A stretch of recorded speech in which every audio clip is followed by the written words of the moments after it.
Okay students, today we will start the chapter control and coordination. देखो बेटू, मैंने ना यहाँ पे अपना कॉन्टैक्ट नंबर लिखा है, तो जिस भी बच्चे ने फीड नहीं किया एक तो कॉन्टैक्ट नंबर फीड कर लेगा सर, प्लस मुझे जो भी डाउट्स भेजने हैं वो व्हाट्सएप पे भेज देगा। अच्छा बेटू, स्टार्ट करेंगे इंट्रोडक्शन से। देखो बच्चा कुछ भी नहीं कहता है, ये कहता है अभी आप लोगों ने रिसेंटली एक चैप्टर पढ़ा लाइफ प्रोसेसेस, उसमें आपने पढ़ा कि जो एक लिविंग ऑर्गेनिजम्स है वो वेरियस प्रोसेस को परफॉर्म करता है just for its survival and maintenance. और उसके अलावा आपने कहा आप जब भी देखते हो तो लिविंग ऑर्गेनिजम्स में, इन लिविंग ऑर्गेनिजम्स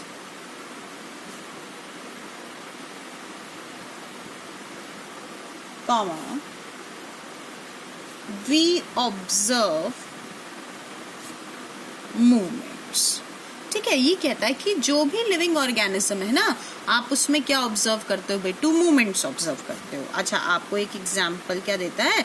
एग्जाम्पल देता है कैट चेजिंग अ रैट। देखो बेटू, आप लोग आजकल है ना घर पे बैठते हो तो है ना कभी कभी कार्टून्स भी देख रहे होते हो, तो कार्टून देखा होगा तो टॉम एंड जेरी देखा होगा आपने। क्या देखा है? एक कैट है ना एक रैट के पीछे भाग रही होती है। सेकंड क्या कहता है? एग्जाम्पल आपको क्या देता है? Growth of a seed. ये कहता है कि एक सीड की ग्रोथ होती है। इसका मतलब क्या करता है? एक सीड जर्मिनेट करता है और क्या बनाता है बेटू? सीडलिंग बनाता है। And that seedling grow over soil, soil के ऊपर आ जाता है और इसके थ्रू वो क्या शो करता है बेटू? मूवमेंट शो करता है। अब अगली चीज क्या कहता है कि हमने देखा कि कहीं कहीं जगह मूवमेंट्स दो तरह की होती हैं। आइदर जैसे कि ये वाली देखो, it is the growth dependent,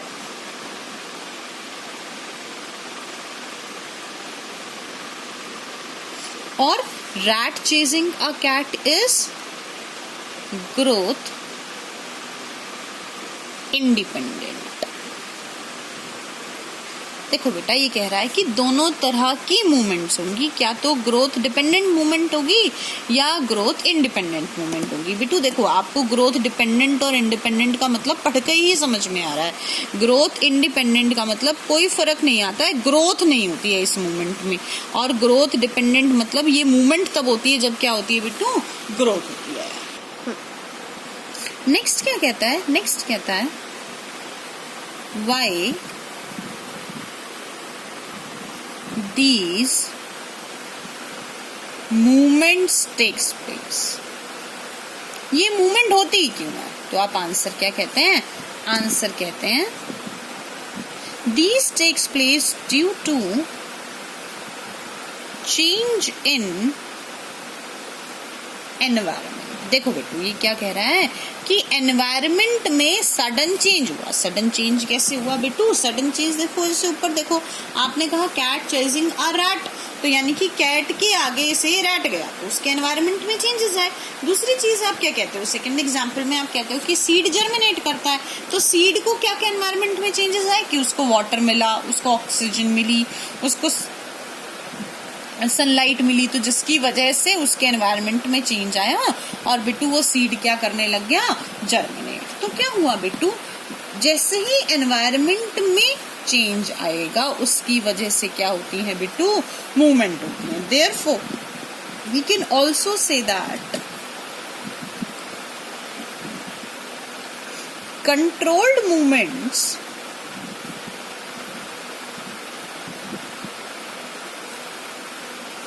must be connected to recognition of various events in the environment that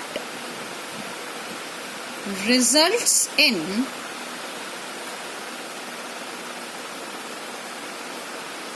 correct movement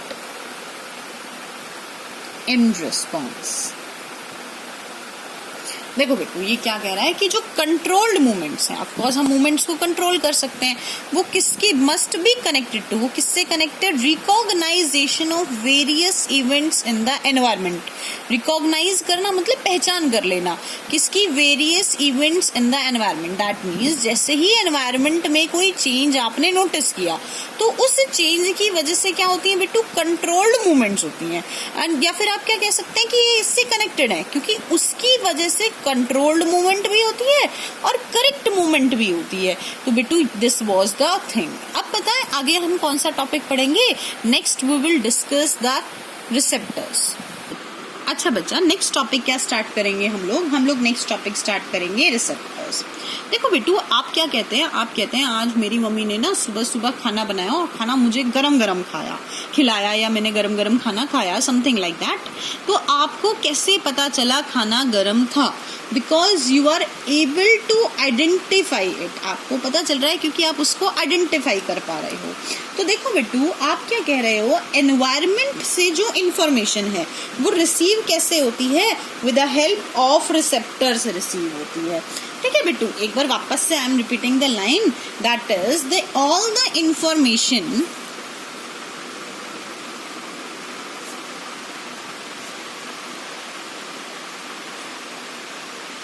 from our environment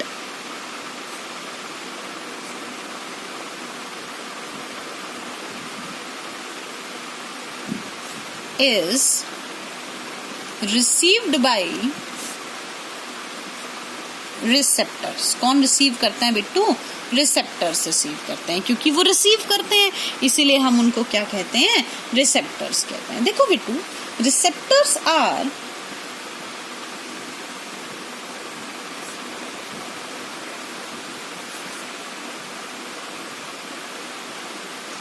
specialized tips of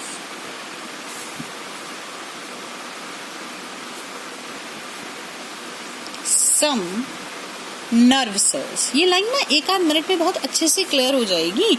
ये क्या कह रहा है कि कुछ नर्व सेल्स की टिप्स ही मैसेज को रिसीव करती हैं, तो उनको क्या कहते हैं, रिसेप्टर्स कहते हैं। They are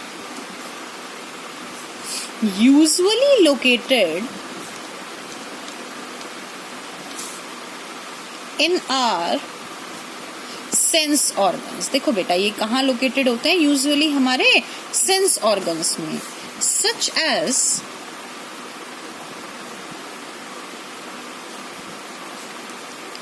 year, nose etcetera. देखो बेटू आसान सा काम करते हैं, आगे वाला पार्ट आपको लर्न ही नहीं करना पड़ेगा, ऐसा काम कर देते हैं। देखो बेटू पहला नाम आता है, पहले रिसेप्टर का नाम आता है फोटो रिसेप्टर।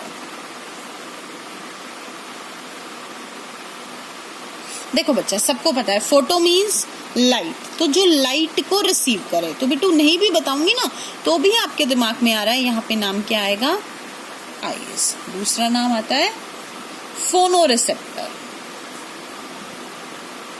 वापस से बेटू फोनो सुन के आपके दिमाग में साउंड आया, तो साउंड को कौन लेंगे, ईयर्स। नेक्स्ट क्या आता है बेटू, नेक्स्ट आता है